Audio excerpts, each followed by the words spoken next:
Hi there, welcome to a sneak peek of our fund and ETF analytics platform.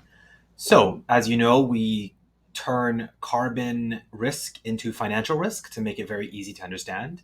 But what if you're thinking of investing in a fund and that fund has many holdings and you want to see how it compares? Let's try to look at that right now.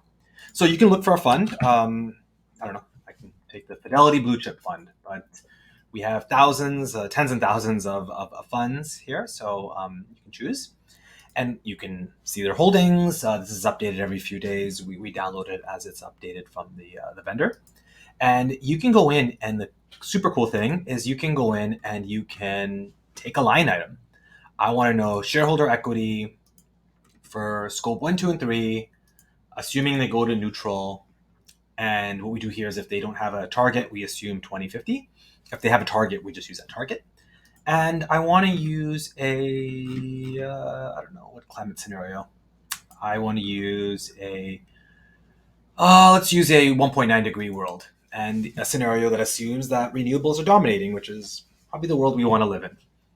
And you got to give it a few seconds, but it calculates everything on the fly. So it's done right now. But what it did is it actually calculated everything just right away.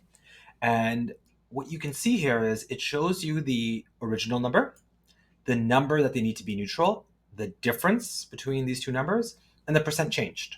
So some companies, there's no change.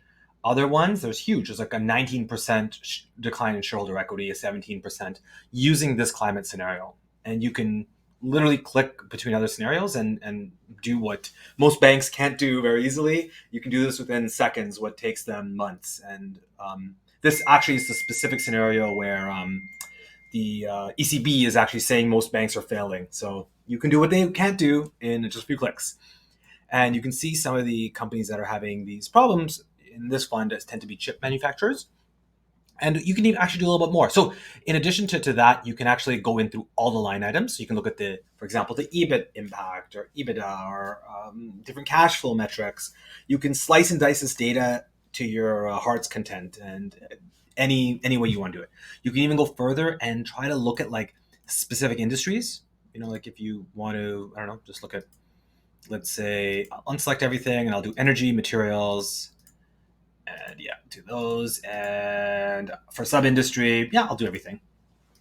And let this thing calculate, and it'll actually show me my specific risk according to that. So it shows you my standard deviation, the minimum loss. So this company here has the biggest loss, Exxon. Okay, that makes sense.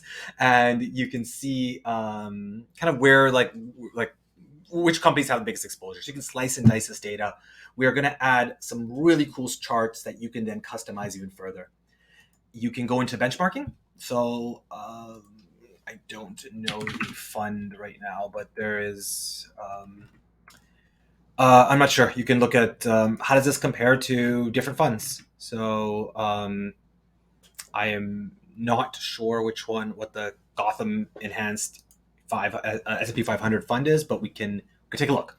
And what it does is it's going to calculate every single asset in those funds, every single asset your fund, and then compare it and benchmark it for you, so you can see the full liability of it. So it is super super cool. Give it another second. And thank you if you've made it this far for your patience. So this is showing that your fund on an absolute basis, this Fidelity fund actually has less risk. But this is on a absolute dollar basis. Now you can switch to looking at a percentage, and actually as a percentage, it's still less risk. And you can see where the risk is actually coming from. And you can go further. So I see it's in consumer staples. So I can unselect this, go to staples, go to, there's different sections. I can go to different sections here, and I can select all these sections. And it will calculate those sections only, and it will show me kind of like what that risk is within it. And I could cut it down. I can say, okay, what without beverages, what it looks like, and I can adjust it. And I can also, in a later feature, we're going to show you how to break down that even further. I hope this was helpful, and I hope it's cool, and you can benchmark a family of funds and not just a fund, but this is what we have, and love your feedback. Okay. Thank you. Have a good day.